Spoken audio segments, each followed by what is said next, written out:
So Pam Bondi, the Donald Trump's pick for Attorney General, had her Senate confirmation hearing yesterday, and similar to the way that Pete Hegseth went, she was very evasive as well, and even more so. And here's the thing, I'm going to say this, and I don't want to get hazed for it, but those of us in the world, not me, who are blonde and always fighting that stereotype that they're ditzy and airheadish.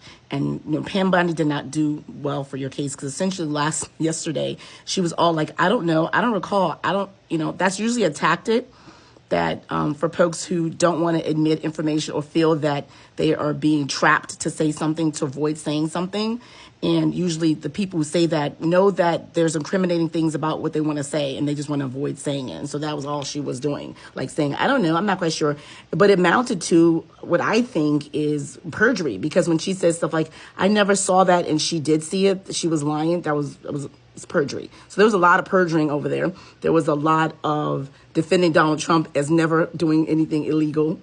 Like, girl, he got indicted 4 times, convicted and sentenced. He's officially a felon. So how the hell you say he didn't do anything, he would never do anything illegal, when he literally just got sentenced for doing 34 illegal things?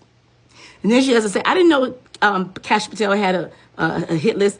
Girl, the man wrote a book and he listed all the people in his hit list. It has 60 whatever people on his hit list. He wrote a book and published it. You worked for him. You know that when you were being prepped for this, that they told you about that. You know that more likely than not, they said that they're going to ask about that. So don't act like the first time you heard about his hit list is when the senators told you that he had a hit list. That is a lie.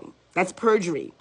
You should have known, from as an attorney, as someone who sees people try to avoid questions all the time, and know that it's your job to try to get people who you know are lying to say something. You know the tactics that the defendants use, and you're using a defendant tactic and a job interview.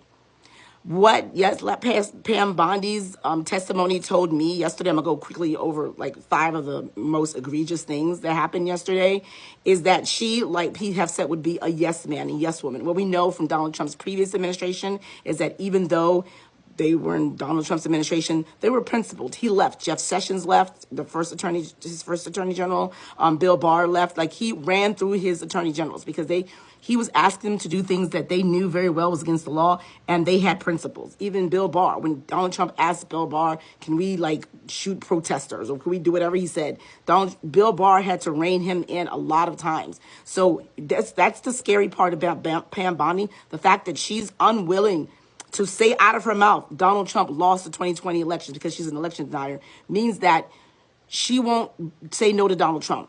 If Donald Trump not wanting her to just admit that she lost,